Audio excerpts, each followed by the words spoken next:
மக்களின் நம்பிக்கையை பெற்றால் முதல்வர் ஆகலாம் என விடுதலை சிறுத்தை கட்சித் தலைவர் திருமாவளவன் செய்தியாளர் சந்திப்பில் தெரிவித்துள்ளார். வாய்ப்பாக அதை சுட்டிக்காட்டினேன், அவ்வளவுதான். ஜெயக்குமார் கூட சொல்லியிருக்காரு, திருமாவளவன் முதலமைச்சராக வர வேண்டும் என்று ஆசைப்படுவதை எந்த தவறும் நினைக்கிறார், உங்களுக்கு ஆதரவாக கொண்டு கொடுக்கிறார். மகிழ்ச்சி, அவருக்கு நன்றி. வருங்கால முதலமைச்சருக்கு வாழ்த்துக்கள்.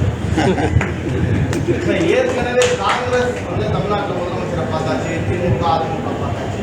இனி வருங்காலங்களில் மற்ற கட்சிகள் முதலமைச்சரை தேர்ந்தெடுக்கக்கூடிய வாய்ப்புகள் இருக்கா தமிழ்நாட்டில்? இது நாம் ஒரு கோரிக்கையின் மூலம் நிறைவேற்றக்கூடிய ஒன்று அல்ல, உழைப்பின் மூலம் சாதிக்கக்கூடிய ஒன்று. மக்களின் நம்பிக்கையை பெறுவதன் மூலம்தான் இதை எய்த முடியும்.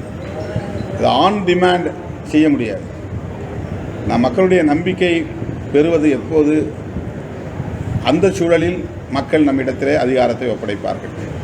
ஆகவே மக்களின் நம்பிக்கையை பெறக்கூடிய அளவுக்கு நாம் கருத்தியல் அளவிலும் செயல் அளவிலும் உழைக்க வேண்டும். மக்களோடு நாம் இணைந்து பணியாற்ற வேண்டும். அப்படி ஒரு சூழல் வந்தால் மக்கள் நம்மை கைவிட மாட்டார்கள்.